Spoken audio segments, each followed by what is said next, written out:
It's not just an application plugging it to a model. There's an entire new AI app stack infrastructure coming along with it. How do you secure that holistically? Welcome to CXOTalk.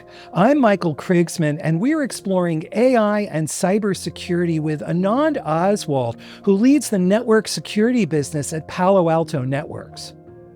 Anand, as one of the world's foremost security experts, how do you view this new wave of AI? I think of it as three broad use cases. One is, how are we using AI to secure our customers' environments? Second, as companies adopt AI, as employees use AI applications, as companies build AI applications, how do you secure AI by design? And third, how do you ensure you use AI to simplify your operations of cybersecurity? Anand, you used a very interesting phrase, securing AI by design for the enterprise. Tell us more about that. Over 57% of employees today using AI applications, whether IT knows about it or not. We call it sometimes the shadow AI problem. So employees using AI applications to increase their productivity, to get their work done better, to be more efficient. That's happening. That's one.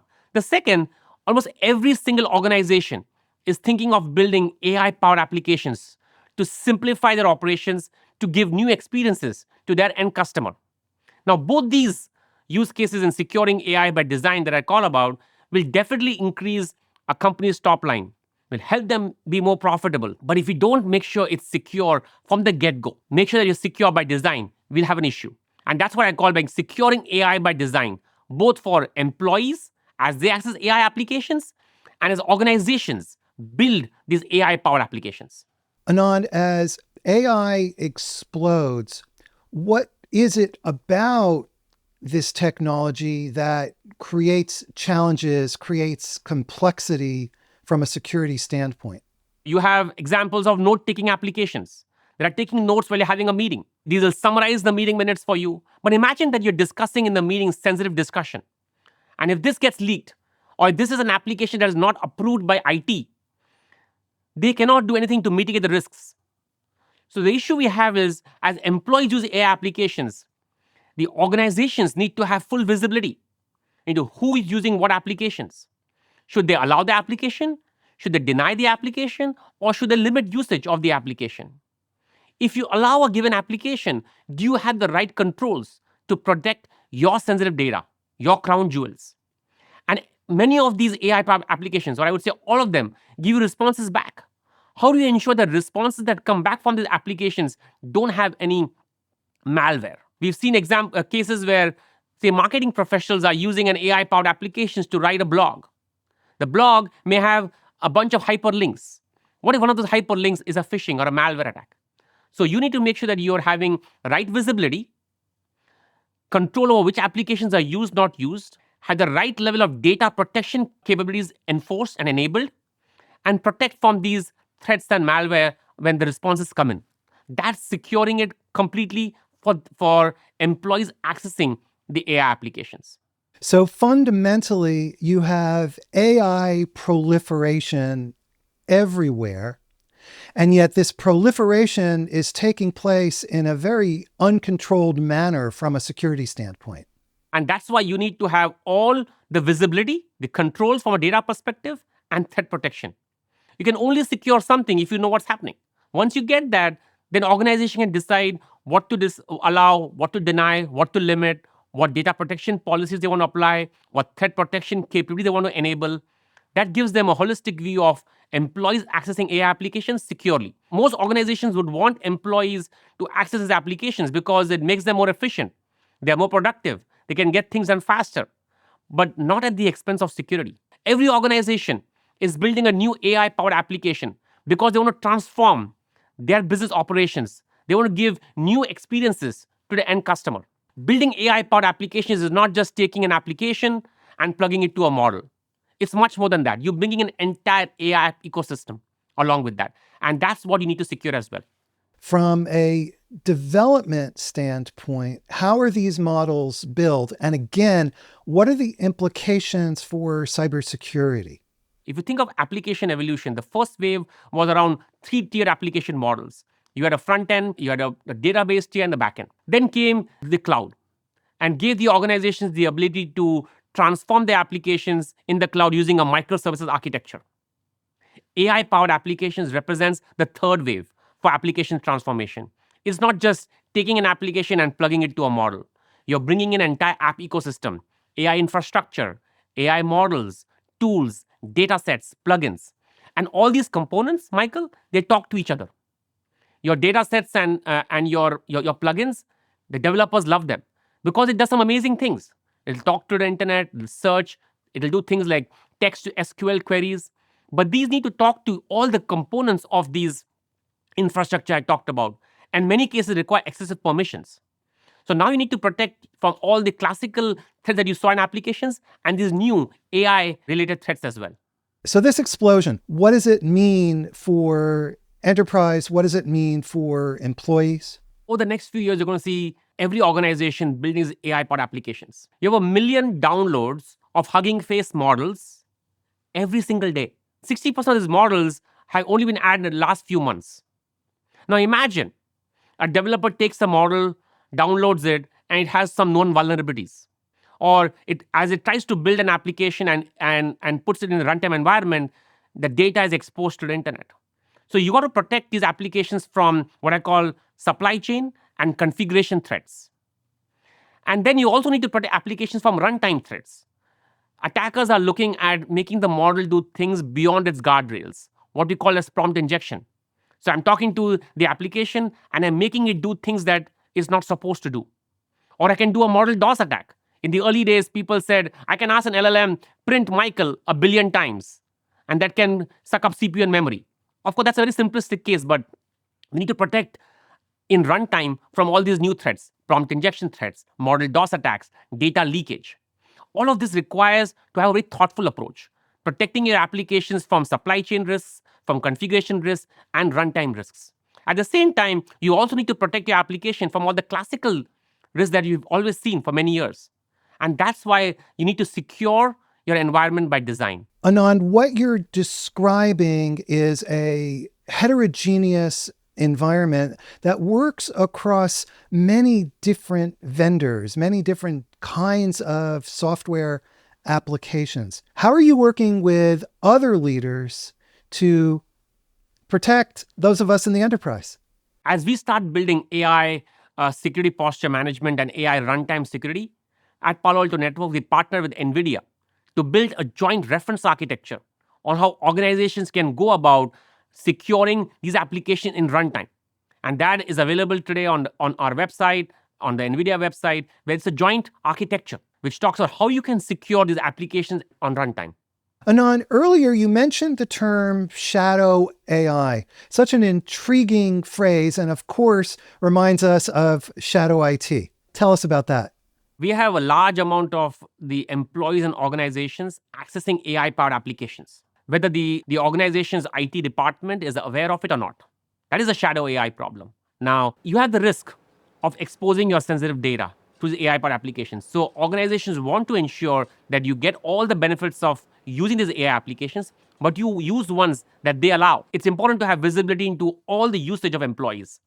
So organizations can decide what to allow, what to deny, enable the right data protection policies and threat protection policies. But in many cases, you may find that organizations also want to see that, hey, look, if I'm finding a large number of employees using an application, can I learn more about this application?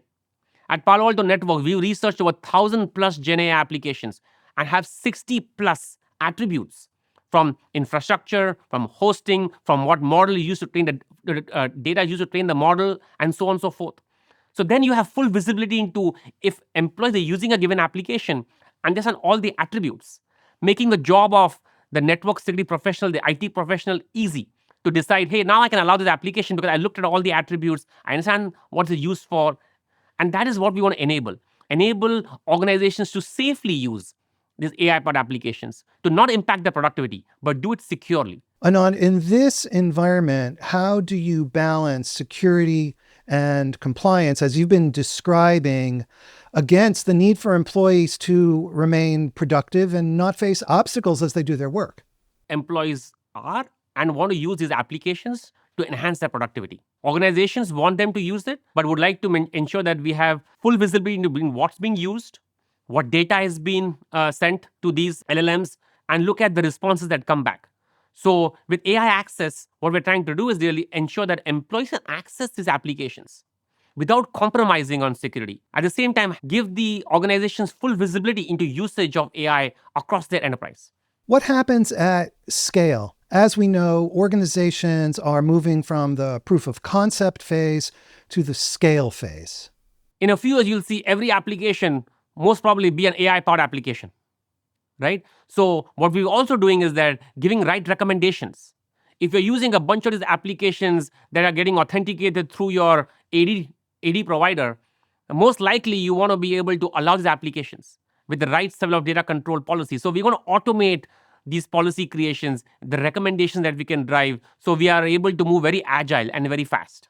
The AI environment is so complex when it comes to security. How should CIOs and chief information security officers navigate these changes? How they can leverage network security products and platform to secure their environment. That's through having the best-in-class security services that they can enable that are able to prevent day zero threats before they happen. And then there is the securing AI by design, which is ensuring that users can access applications, AI applications, when the organization has full visibility, control, data protection, and threat protection capabilities. And then as developers in the organizations are building these AI-powered applications, how do you ensure that you are protecting from configuration risks, from supply chain risks, and as applications get deployed against all the runtime threats, the prompt injection attacks, the model DOS attacks, the data leakage attacks, and so on and so forth. Do security leaders need to think about AI in a different way from the mechanisms and approaches that they used for traditional security? Yes and no. A lot of the traditional approaches, of course, they apply. The thing is that these applications are being used at a scale and adopted at a very, very fast pace. So how do you ensure that you're agile, that your policies, your recommendations that you're doing for your employees accessing are not slowing your organization down? And as you build AI-powered applications to transform your operations, to give new experiences, richer experiences to your customers, how do you ensure that from configuration risks, from supply chain risks, and runtime threats, you're protecting it holistically? So as a CISO looks across their organization, they see AI proliferation, they see shadow AI. Is the fundamental question security against maintaining productivity, as you were just describing? For the AI access part, it's ensuring that employees can use these applications, be productive without compromising security. As you think of applications the organizations are building that will transform their operations, that will increase their top line, that will reduce their costs, you want to make sure that you're building this by design across all aspects of security: supply chain, configuration, runtime, classical threats. Because these applications that you build are talking to a lot of different components: the AI models, AI infrastructure, tools, plugins, internet, users, other applications. You want to secure it holistically. As you talk with CIOs and CISOs, what are the concerns that you hear the most? Every CIO and CISO I talk to knows this is coming at a very fast pace. That employees are using these AI-powered applications. They want to have visibility, control for data protection, and protect their sensitive data. That's very important for organizations. Second, as they're building these new AI-powered applications, they are now realizing it's not just an application plugging it to a model. There's an entire new AI app stack infrastructure coming along with it. How do you secure that holistically, right? From supply chain configuration, but also from runtime threats, and do it with ease, having the policies, the recommendations that are easy for them to adapt and deploy. So easy is a crucial part of this. Yes, absolutely. What is Palo Alto Networks doing in response to this new AI environment? Michael, a few weeks ago, we announced some amazing innovations. The innovations were around AI access security, AI security posture management, and AI runtime security. AI access security helps our customers ensure that employees that they have can use its AI-powered applications without compromising on security. The enterprise has full visibility into who's using which AI-powered application. They have control in deciding to allow, to deny, or to limit usage of an application. They can set the right level of data protection policies to protect the sensitive data and also have threat protection as responses from these applications come in. Then we announce AI security posture management. As organizations build these AI-powered applications, we can secure them from configuration risks, supply chain risks, and AI runtime security, which goes hand in hand with it to protect these applications from all threats that we see. The threats that we've seen from classical applications, but also new AI threats like prompt injection, model DOS attacks, like data leakage, as these applications talk to an entire ecosystem and also talk to various components, the outside internet, other applications, users. What I find so striking is the environment continues to maintain this traditional established set of security issues. And now, overlaid on top of it, you have all of these AI specific concerns. So, of course, from a CISO or a CIO perspective, this landscape is very challenging to manage and to navigate. Agree with you, Michael. And that's why most customers that I talk to are saying that how do I simplify and how do I unify my network security? How do I go on a platform-centric approach where I can use a point product for individual things that I need to solve? I want a holistic solution where I'm getting better as these things get integrated, having a single dashboard, single policies, single workflows that I can help manage this entire infrastructure. Because otherwise, what happens is that you have a point product solution for everything. It increases your operational costs. You don't have enough trained resources. As you know, we have a shortage of cybersecurity professionals, and it doesn't give me better outcomes, right? So they're looking to simplify and unify or platformize network security. Platformize network security. That seems like a crucial point here.